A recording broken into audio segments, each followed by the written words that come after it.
Hello दोस्तों, UPSC Hindi के online study platform में मैं निशांत त्रिपाठी आप सभी का स्वागत करता हूं। और आज हम लोग अपनी 7वीं क्लास में मौजूद है।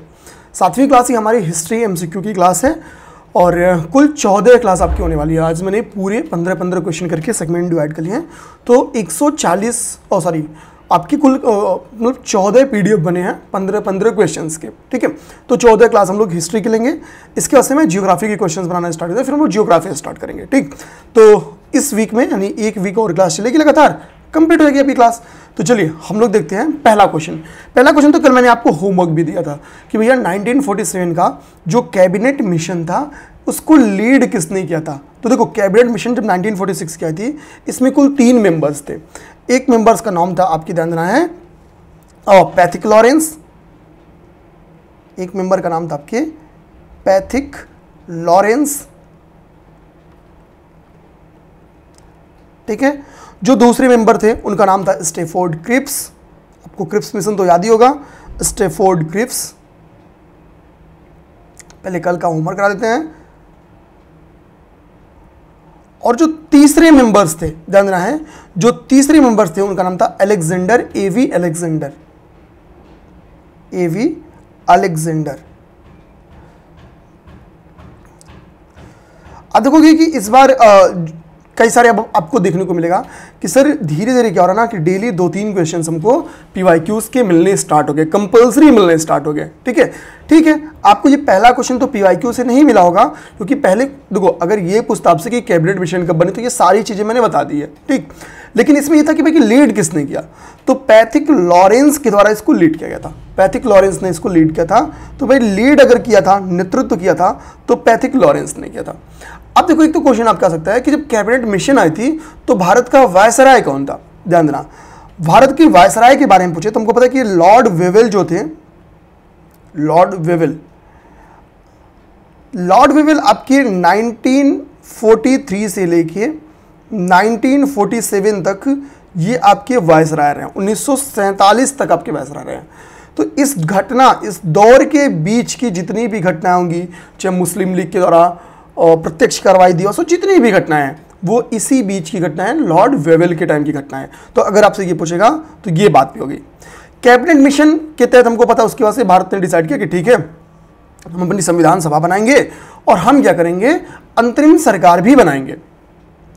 अंतरिम सरकार के लिए जो वोटिंग होती है, कल को अगर आपसे कभी क्वेश्चन पूछ दे तो कैबिनेट मिशन के बाद यही जुलाई 1946 में इलेक्शंस होते हैं। 1946 में इलेक्शन होते हैं और इलेक्शन का रिजल्ट क्या रहता है कि कांग्रेस के द्वारा 208 सीट जीती गई। किसके द्वारा? कांग्रेस के द्वारा। और मुस्लिम लीग के द्वारा 73 सीटों को जीता गया, एमएल यानी मुस्लिम लीग के द्वारा। तो ये तो पूरी घटना थी। अगर मान लो यहीं से आपको एक क्वेश्चन पूछ दे कि इस समय ब्रिटेन के प्राइम मिनिस्टर थे, उनका नाम था एटली। एटली ने कब तक भारत को आज़ाद करने का डेट दिया था कि भाई हम इस तारीख तक भारत को आज़ाद कर देंगे। ठीक है, ये वेरी इंपॉर्टेंट क्वेश्चन है। मुझे पता है कि मैक्स लोग नहीं दे पाएंगे इसका आंसर, और जो लोग दे सकते हैं तो कमेंट बॉक्स में देखो। कमेंट में मैं आपको बताऊं तो बहुत सारे लोगों ने कमेंट किया है। कल जितनी भी क्वेश्चंस मैंने पूछा था, ये वाला क्वेश्चन पूछा हो, या दिल्ली में 1857 को किसने लीड किया था, बख्त खान ने लीड किया था, एक एक चीज़ों के आंसर्स आप लोगों ने कमेंट किए हैं। आप लोग इसके आगे के भी आंसर्स कमेंट करते चलना। वो आपके और मेरे बीच में जो कमेंट है वो जुड़ाव का एक विषय है, सीधी सी बात। पहले क्वेश्चन का आंसर क्लियर, ये होमवर्क भी था। सेकंड क्वेश्चन बात है, अभी तो होमवर्क मैंने दे भी दिया। डेली 3-4 होमवर्क भी मैं दे रहा हूं, तो यानी 15 क्वेश्चन करा रहे हैं, तो 20-25 क्वेश्चन डिस्कस तो जितना कर रहा हूं उसमें तो 50 फैक्ट डिस्कस कर रहा हूं, लेकिन 4-5 होमवर्क दे रहा हूं।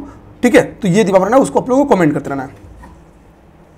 देखो, दिवाली घोषणा पत्र का कह रहा है कि किससे संबंध है। ठीक है, दिवाली घोषणा पत्र का मतलब होता है डिक्लेरेशन। तो दीपावली डिक्लेरेशन का संबंध किससे है? ठीक है, दीपावली डिक्लेरेशन का,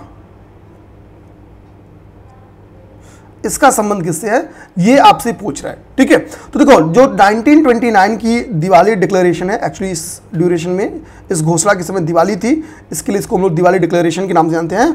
इसका संबंध आपके डोमिनियन स्टेटस से है। डोमिनियन स्टेटस से है।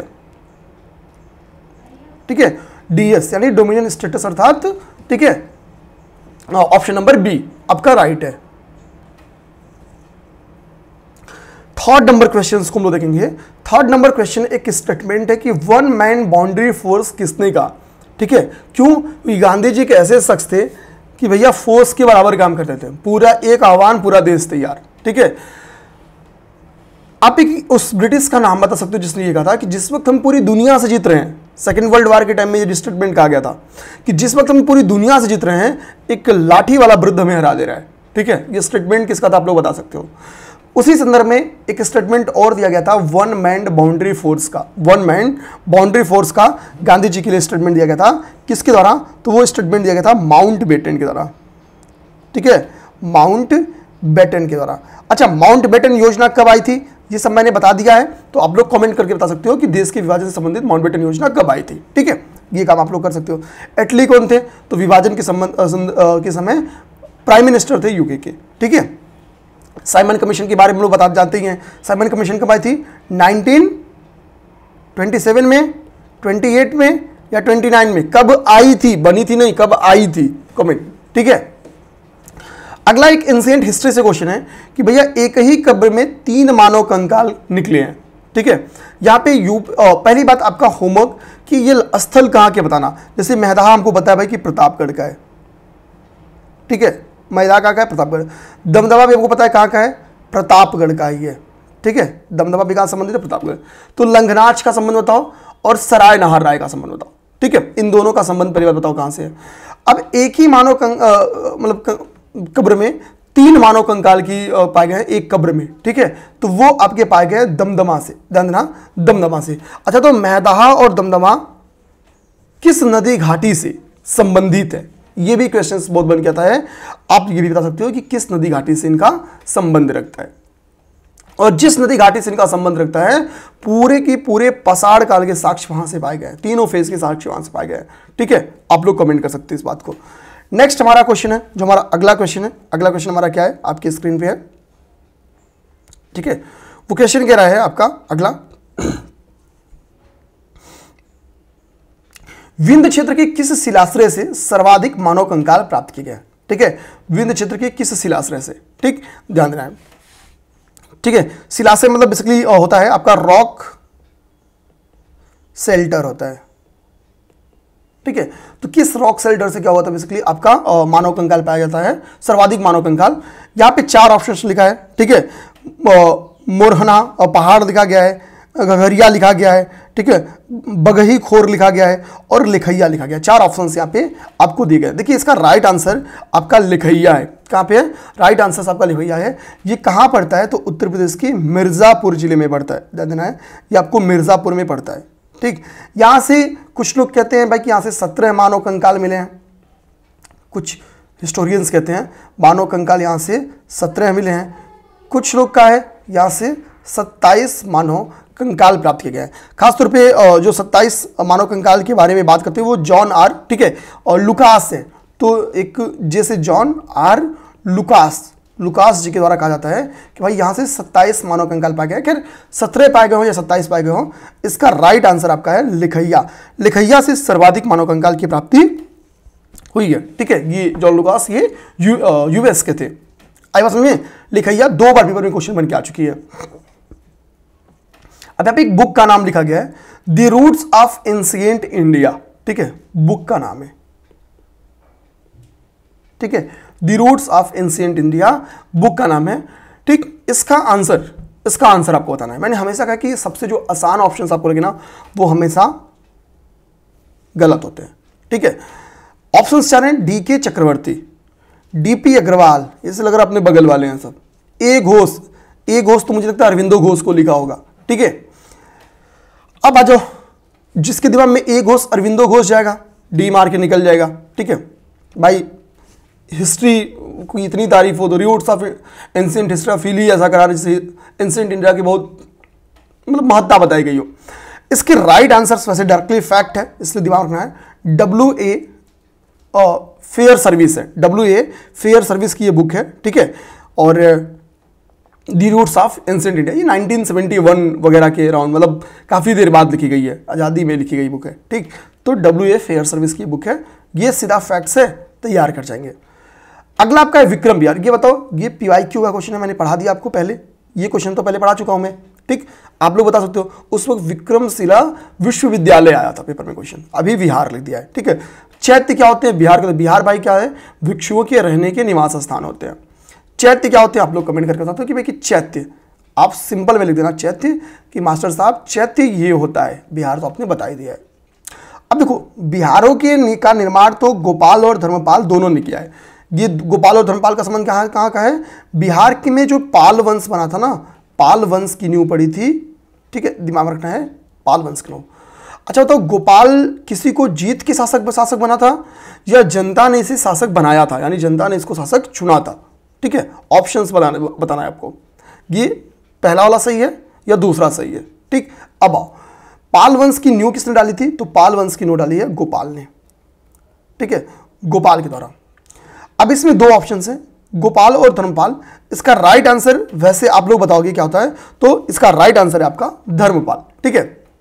विक्रमशिला विहार की जो स्थापना है वो धर्मपाल ने की है। बख्तियार खिलजी के बारे में मैंने आपको बताया था कि बख्तियार खिलजी जब बिहार और बंगाल का विजय करता है तो उस वो क्या करता है कि बेसिकली आपकी जो विक्रमशिला विद्यालय है उसको जला देता है, ठीक है, विक्रमशिला विद्यालय को जला देता है, यानी विक्रमशिला जो विश्वविद्यालय था वो खत्म हो जाती है। ये तो मैंने पूरी कहानी आपको बताई थी, ठीक है। और भी एक दो फैक्ट बताए थे धर्मपाल के बारे में, एक इंपॉर्टेंट फैक्ट और याद कर लो, उस समय नहीं बताया था। इसको उत्तरापथ स्वामी की उपाधि दी गई थी, उत्तरापथ स्वामी की उपाधि दी गई है। और ये उपाधि एक गुजराती कवि हैं उनके द्वारा दी गई है जिनका नाम है सोढल, ठीक है, उनका नाम है सोढल, सोढल जी के द्वारा। सोढल क्या है? सोढल आपके गुजराती कवि हैं, गुजराती कवि हैं, इनके द्वारा ये उपाधि दी गई है, ठीक, उत्तरापथ स्वामी की। कलिंग विजय के बारे में, कलिंग विजय का विवरण हमको कहाँ मिलता है? 13वें शिलालेख में मिलता है, ध्यान देना है। ऑप्शन है कह रहा 13वें शिलालेख, ठीक है, जो रॉक एडिक्ट 13th है उसमें मिला है। रुमिनदेही स्तंभ लेख में मिली है, ठीक है, रुमिनदेही पिलर इंस्क्रिप्शंस में मिला है। वेनशोंग के विवरण से मिला है, अकाउंट्स ऑफ वेनशोंग मिला है। प्रथम लघु शिलालेख द्वारा लिखा है, ठीक है, माइनर रॉक एडिक्ट फर्स्ट के द्वारा मिला है। ये 4 ऑप्शंस लिखे गए हैं। देखो जो रुमिनदेही शिलालेख है ये आपका सबसे छोटा शिलालेख है, अशोक का ही क्या है? सबसे छोटा शिलालेख है। और यहीं से पता चलता है कि जब अशोक अपनी धर्म यात्राओं पे निकला था तो वो कहाँ जाता है? वो लुम्बिनी जाता है। अशोक कहाँ जाता है? लुम्बिनी जाता है। और लुम्बिनी में उसने टैक्स की माफ़ी की थी, ठीक है, लुम्बिनी में क्या था? उसने टैक्स कई सारे करोड़ से छूट दी थी। तो लुम्बिनी यात्रा का जो चर्चा मिलता है वो आपकी रुमिनदेही स्तंभ लेख से मिलता है, ठीक है। लुम्बिनी का संबंध हमको पता है भगवान बुद्ध से, भगवान बुद्ध की किस घटना से आप बता सकते हो। वेनशोंग का विवरण इसका आंसर नहीं होगा भाई। वेनशोंग कलिंग युद्ध का विवरण क्यों करेगा? अशोक ने किया हुआ है तो वेनशोंग क्यों करेगा? ये तो बिल्कुल गलत आंसर है, ठीक। अब आता है प्रथम लघु शिलालेख, ठीक है। प्रथम शिलालेख में हमको पता है पशुबलि की निंदा की गई है, ठीक है। 13वां शिलालेख इसमें आपका आंसर है, 13वें शिलालेख में। और रॉक एडिक्ट 13th में कलिंग युद्ध का कहना है, जो कलिंग वार है, कलिंग वार के बारे में जानकारी मिलती है। इसी में आठविक राजाओं का भी विवरण आपके इसी वाले घटना में 13वें शिलालेख में मिलता है। आठविक राजाओं का विवरण भी मिलता है, ठीक है। आठविक राजाओं का जो विवरण है वो भी आपके इसी 13वें शिलालेख में मिलता है। तो 8वां नंबर क्वेश्चन भी आपका बिल्कुल क्लियर कर दिया गया है, ठीक है, बिल्कुल क्लियर कर दिया गया है। अच्छा, अशोक के अभिलेखों की भाषा और लिपि पे क्वेश्चन आता है कि भाई अशोक के अभिलेख किस भाषा और लिपि में पाए जाते हैं, ठीक है, खरोष्टी, आर्यमाइक, ठीक है। तो आप बता देना कि भाई कि कहाँ पे खरोष्टी पाई जाती है, कहाँ पे आर्यमाइक पाई जाती है, या कहाँ पे और भी किसी प्रकार के लिए। तो सिंपल सी बात है, एक नोट अपने पास रख लेना है। आगे इस पे क्वेश्चंस मिलेंगे इसलिए मैं नहीं बता रहा हूँ, बट आप लोग कमेंट करोगे तो बेटर रहेगा, क्योंकि देखो 30 मिनट में क्लासेस कंप्लीट करनी होती है, अराउंड 30 मिनट, ठीक है। हम लोग 8 क्वेश्चन पे हैं। आज तो खैर थोड़ी सी स्पीड तेज है, 15 मिनट में हम लोग 14 मिनट में हम लोग यहाँ तक पहुँच गए हैं, ठीक है। अच्छा, जो लोग यूपीएससी हिंदी के लिए आप लोग यूपीपीसीएस की प्रीलिम्स देने वाले हो, आप अगर अभी टेस्ट सीरीज नहीं ज्वाइन किया हो तो आप यूपीएससी हिंदी के टेस्ट सीरीज से जुड़ सकते हो। टेस्ट सीरीज पूरी यूपीएससी हिंदी की जो टीम है उसके द्वारा तैयार की गई, बहुत ही बेहतरीन टेस्ट तैयार की गई है। पीवाईक्यूज, नए क्वेश्चंस के बहुत ही बेहतरीन कॉम्बिनेशंस रखे गए हैं, तो मज़ेदार होगा आपके लिए, ठीक है। गूगल मीट के थ्रू टेस्ट सीरीज कराई जाती है तो आपके लिए बेटर है, क्योंकि एग्जाम टला है तो इस वक्त कंसंट्रेशन डाउन है, ठीक है। तो कोशिश करके लगिए। टेस्ट ज्वाइन करने का फायदा ये होता है कि आप निरंतरता के साथ अपनी तैयारी में लगे रहते हो, ठीक है। एक दिमाग में रहता है अपने को संडे को टेस्ट देना है, तो एटलीस्ट अपने लोग संडे को ट्राई करते हैं कि भाई संडे को ये पेपर है तो ये पढ़ के अपने लोग बेटर पेपर देते हैं, ठीक है। ये दिमाग में अपने रखना। तो 9519780078 ये यूपीएससी हिंदी का, ठीक है, इंक्वायरी नंबर है। आप यहाँ पे चाहो तो कॉल कर सकते हो, या बेटर ऑप्शन होता है तो आपको व्हाट्सअप कर देना होगा, ठीक है। आपको सारी डिटेल्स मिल जाएंगी। प्रथम वीर की उपाधि किसके द्वारा धारण की गई। अब अगला क्वेश्चन आपका यह है कि भाई कि पृथिव्याम प्रथम वीर की उपाधि किसने धारण की, ये टाइटल्स किसके द्वारा लिया गया। 4 ऑप्शंस हैं, समुद्रगुप्ता, राजेंद्र प्रथम, अमोघ वर्ष, ठीक है, और यहाँ पे क्या गौतमीपुत्र सातकर्णी, ठीक है। गौतमीपुत्र सातकर्णी आप मुझे बताओगे क्या कि किस वंश के हैं, क्या ये सातवाहन वंश से संबंधित रखते हैं या किसी और वंश से, ठीक है। गौतमीपुत्र वर्ड क्या बताता है कि अपनी माता जी का नाम लिखे होंगे, तो इससे ये फील देता है कि जो डायनेस्टी रही होगी वो माताओं की मतलब मातृ सत्तात्मक रही होगी, लेकिन ऐसा है नहीं। हमेशा शासक पुत्र रहे हैं, लेकिन उनका नाम क्या होता है, माताओं के नाम पे रखा जाता था। यानी माता प्रशासन में एक अग्रणी भूमिका निभाती थी। ये बताता है कि महिलाओं की स्थिति अच्छी रही होगी, ठीक है। देखो इसका आंसर वैसे तो है समुद्रगुप्त, ठीक है, समुद्रगुप्ता है, ठीक है। समुद्रगुप्ता ने ये रखी थी। समुद्रगुप्ता की एक और टाइटल दिया जाता है, वो है कविराज की उपाधि इसको दी जाती है, ठीक है। अब पृथ्वी का प्रथम वीर क्यों कहा जाता है, देखो आर्यावर्त के 9 राजाओं को इसने पराजित किया था। आर्यावर्त के कहा जाता है कि 9 राजाओं को इसने पराजित किया था। और दक्षिणापथ के ध्यान देना है, और दक्षिणापथ के 12 राजाओं को, और दक्षिणापथ के 12 राजाओं को पराजित किया था। नेक्स्ट क्वेश्चन देखेंगे, 10वां नंबर क्वेश्चन। भारतीय गौरव यश का अंतिम सूर्य किसे कहा जाता है। अब यहां पे आप लोग डाउट में पड़ोगे, भाई शिवाजी, महाराणा प्रताप, पृथ्वीराज, हेमू। हमको मोहम्मद गोरी के 2 लड़ाइयाँ याद होगी। एक लड़ाई को हम लोग कहते हैं T1 जो कि 1191 में हुआ था, एक लड़ाई को हम लोग कहते हैं T2 जो कि 1192 में हुआ था। 1192 में T1 की लड़ाई में क्या हुआ था, पृथ्वीराज तृतीय अर्थात पृथ्वीराज चौहान, ठीक है। तो यहाँ पे मैं लिखूंगा PR तृतीय, पृथ्वीराज तृतीय। पेपर क्वेश्चन में कह सकता है कि पृथ्वीराज चौहान का संबंध किससे है, तो पृथ्वीराज तृतीय से है। ये दिमाग रखना, पृथ्वीराज तृतीय से क्या है, पृथ्वीराज चौहान का संबंध क्या है, पृथ्वीराज तृतीय से है। ये पेपर में क्वेश्चन बन के आ सकता है, ठीक है, और आ क्या सकता है, आया हुआ है, ठीक है। तो इसके लिए आप लोग तैयार रहेंगे, भाई दे देगा तो फिर क्या करेंगे आप लोग, ठीक। इसमें इनको विक्ट्री मिली थी, ये विजय मिली है, तो गुड टिक मारूंगा, विजय मिली है। लेकिन T2 में जो है मोहम्मद गोरी MG को विजय मिली है, ठीक है, यानी यहाँ पे MG को विजय मिली है, ठीक।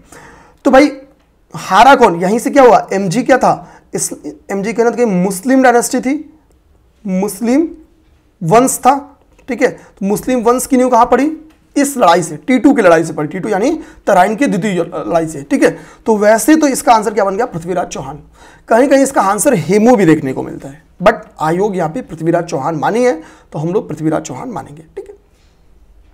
नेक्स्ट है गुलामों का गुलाम। ये भी मैं इसके पहले करा चुका हूं। मैंने आपको बताया था कि मोहम्मद गोरी का जो गुलाम था उसका नाम था कुतुबुद्दीन ऐबक। कुतुबुद्दीन ऐबक का जो गुलाम था उसका नाम था इल्तुतमिश। इल्तुतमिश का जो गुलाम था उसका नाम था बलबन। ये गुलाम वंश है। अच्छा, इल्तुतमिश तो इसका भाई राइट आंसर है, गुलामों का गुलाम इसको कहा जाता है। इसने तुर्क ए चहलगामी, जिसको हम लोग चालीसा दल कहते हैं, उसकी नींव भी इसी ने रखी थी। तुर्क ए चहलगामी,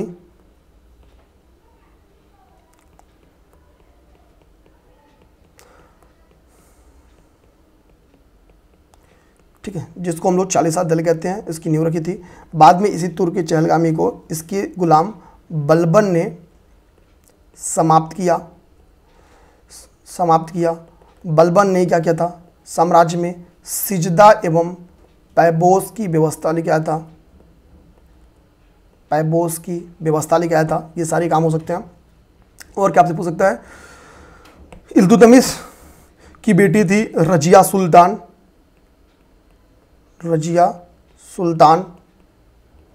हाँ, ये पहली मुस्लिम शासिका थी, प्रथम मुस्लिम शासिका है, ठीक है। ये बात हो गई। ये सारे इंपॉर्टेंट फैक्ट्स आपके लिए बन सकते हैं। कुतुब मीनार के निर्माण में कुतुबुद्दीन बख्तियार काकी के ऊपर ये कुतुब मीनार का निर्माण किया गया था।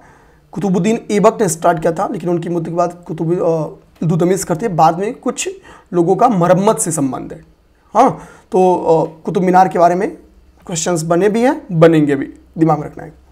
नेक्स्ट हमारा क्वेश्चन जिसको मैंने फिर पढ़ा चुका है, ठीक है, ये आपका है, बाबर ने किस सुल्तान इब्राहिम लोदी को किस युद्ध में पराजित किया? पानीपत का युद्ध था वो। हमने आपको बताया था कि बाबर का जो लड़ाइयों का क्रम है उसको हम लोग क्या कहते हैं? पान खा चलघर, जिसको कहा जाता है पा खा चलघर। पान मतलब होता है यही पानीपत, और पानीपत की लड़ाई कब हुई है? 1526 में, 1526 में ये लड़ाई हुई है बाबर वर्सेस इब्राहिम लोदी के बीच में, ठीक है, 1526। कल ही मैंने इसको डिटेल में पढ़ा है। अगला है आपके ऑप्शन है कृष्णदेव राय के ऊपर, ठीक है, कि कृष्णदेव राय ने निम्नलिखित में से किस नगर की स्थापना की थी? ये आपका क्वेश्चन बन के आया है कि which city was found by the Krishnadeva Raya. 4 option है, वारंगल, नागलापुर, उदयगिरी और चंद्रगिरी। फैक्चुअली पेपर है, क्वेश्चन है, इसलिए इसका आंसर तो सीधा हम लोग मारेंगे भाई नागलापुर जो है ये क्या है, इसका आंसर हो जाएगा। अब देखो कृष्णदेव राय कौन होते हैं? संगम वंश में 4 डायनेस्टी आती है, संगम, सुलु, तुरु, अराविडु, 4 डायनेस्टी थी। तो उसमें जो तुलुव डायनेस्टी थी ना, तुलुव डायनेस्टी का संबंध जो था उसी से कृष्णदेव राय का संबंध है, तुलु वंश से संबंध है। एक महान शासक थे, इसके साथ साथ संस्कृत के, तेलुगु के बहुत बड़े ज्ञाता भी थे, संस्कृत के भी बहुत बड़े ज्ञाता थे ये। हाँ, और इनके द्वारा एक बुक लिखी गई है, वो है अमुक्त माल्यद। ओके, अमुक्त माल्यद, ये बुक लिखी गई है, ये हो गया। इसके साथ साथ अच्छा, तेलुगु का स्वर्णिम युग कहा जाता है, तेलुगु साहित्य का स्वर्णिम युग कृष्णदेव राय का युग कहा जाता है, ठीक है, ये दिमाग में रखना है। और तेलुगु के दिग्गज जिनके मतलब समय में रहते थे वो भी आपसे क्वेश्चन में पूछ सकता है। खैर कोई नहीं, एक तो मैंने आपको ये बता ही दिया, क्वेश्चन ही पूछा है कि भाई नागलापुर नामक जो सिटी है इन्होंने बसाई थी। इसके साथ साथ कुछ और भी काम किया है, इन्होंने कुछ टेम्पल्स बनाया है, जैसे हजारा मंदिर इनके द्वारा बनाया गया है। हजारा मंदिर के साथ साथ जो विट्ठल स्वामी मंदिर है, विट्ठल स्वामी के मंदिर है, उनका भी निर्माण आपकी कृष्णदेव राय के ही समय हुआ है, कृष्णदेव राय ने ही करवाया हुआ है। कुछ टाइटल्स इनके द्वारा ली गई हैं, कुछ उपाधियाँ ली गई हैं। आंध्र भोज इनको कहा जाता था, ध्यान देना है, आंध्र भोज कहा जाता था। अभिनव भोज इनको कहा जाता था, अभिनव भोज इनको कहा जाता था, ठीक है। इनके समय में डोमिंगो पायस आया था, इनके राजकाल में कौन आया था? डोमिंगो पायस आया था, डोमिंगो पायस आया था। डोमिंगो पायस कहाँ का रहने वाला था? तो ये होमवर्क लिख लो, कमेंट करो आप लोग, ठीक है, डोमिंगो पायस के बारे में कमेंट करिए। बहुत सारी बातें बता दिया। संगम डायनेस्टी को हमको पता है हरिहर और बुक्का ने इसका निर्माण किया था। कब? तो MBT मोहम्मद बिन तुगलक के समय में, ठीक है। विद्याधर हरिहर और बुक्का के क्या थे? गुरु थे। संगम उनके पिताजी का नाम था, जिसके ऊपर उन्होंने इसकी नींव रखी थी। जहांगीर ने मुख्यतः निम्नलिखित में से किसको संरक्षण दिया? तो जहांगीर का ड्यूरेशन, कल बहुत सारी बातें जहांगीर के बारे में बताई थी। जहांगीर का जो ड्यूरेशन है उसको चित्रकला का स्वर्ण युग यानी पेंटिंग का स्वर्ण युग कहा जाता है। पेंटिंग का, स्थापत्य कला का जो स्वर्ण युग कहा जाता है वो शाहजहां का जो दौर है उनको कहा जाता है स्थापत्य कला का स्वर्णिम युग कहा जाता है। तो स्थापत्य कला का स्वर्णिम युग पूछे तो शाहजहां, चित्रकला का स्वर्णिम युग पूछे तो जहांगीर। जहांगीर के समय में ध्यान देना है, कुछ महत्वपूर्ण चित्रकार थे, पेपर में क्वेश्चन बन के आता भी है। उस्ताद मंसूर का नाम आता है, उस्ताद मंसूर का नाम आता है। अबुल हसन का नाम आता है। ये प्रसिद्ध चित्रकार थे, इनके ड्यूरेशन में ये प्रसिद्ध चित्रकार थे। आज का लास्ट क्वेश्चन जो आपकी स्क्रीन पे रन कर रहा है, निम्नलिखित में से किस मुगल शासक की लाला कलावन से हिंदू की किस मुगल शासक ने लाला कलावन जैसे कि वाराणसी के थे हिंदू संगीत की शिक्षा ली? तो भाई इनमें बताओ सबसे अच्छा शासक कौन है? हुमायूं, जहांगीर, अकबर और शाहजहां में। तो जाहिर सी बात है आंसर हो जाएगा अकबर। अकबर ने यह शिक्षा ली थी। अब देखो बहुत सारे क्वेश्चंस को हमने यहाँ पे देखा है, बहुत सारे क्वेश्चंस को। उम्मीद करेंगे कि आप लोग यार इनके आंसर्स बताएंगे एक एक कल के लिए एक होमवर्क मैं आपको पहले दे दूं। होमवर्क देखो कई दिया हूं, कल का जो पहला क्वेश्चन स्टार्ट होगा वो इस होमवर्क से स्टार्ट होगा, तो रेडी रहना है, ठीक है। मुगल काल में आपको देखने को मिलेगा एक एक जगह पे मदरसा था जो मुस्लिम न्याय शास्त्र की पढ़ाई में विशेषता हासिल किया था। तो कहाँ का मदरसा मुस्लिम न्याय शास्त्र की पढ़ाई में, ठीक है, इतना कहाँ का मदरसा मुस्लिम न्याय शास्त्र की पढ़ाई में,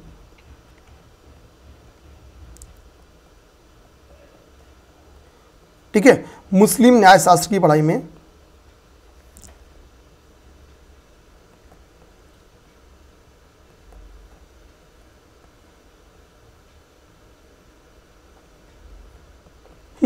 विशिष्टता हासिल करता है। आंसर है लखनऊ होगा, दो ही ऑप्शन दूंगा, बहुत ज्यादा नहीं, या हैदराबाद, ठीक है, ए या बी। ये होमवर्क हो गया एक, ठीक है, ये होमवर्क हो गया, ये आपको बतानी, यानी मुस्लिम न्याय शास्त्र के लिए कहाँ का मदरसा बड़ा फेमस था, ठीक है। ऊपर कई सारे होमवर्क मैंने दिया है, जैसे मुझे लगता है कि आपको क्या क्या होमवर्क दिया हूं। एक डोमिंगो पायस का संबंध कहाँ से था, एक ये होमवर्क है, दो होमवर्क हो गया। ऊपर आइए और भी आपको होमवर्क है, चैत्य क्या होते हैं, तीसरा होमवर्क हो गया कि भाई चैत्य क्या होते हैं। ऊपर अगर मैं देखते चलूँ तो होमवर्क मुझे लगता है मैंने कई सारे दिए। एक इटली ने कब घोषणा की थी, ठीक है, कि हम भारत को इस समय तक आज़ादी दे देंगे, वो चौथा होमवर्क हो गया। साइमन कमीशन कब भारत आया, पांचवा होमवर्क हो गया। तो 5 होमवर्क दिए मेरे भाई, ठीक है, इससे कम नहीं दिए होंगे, इससे ज़्यादा भले दिए हैं, ठीक। तो तैयार रहना अपने आप को। मिलते हैं फिर नेक्स्ट क्लास में। जय हिंद, जय भारत।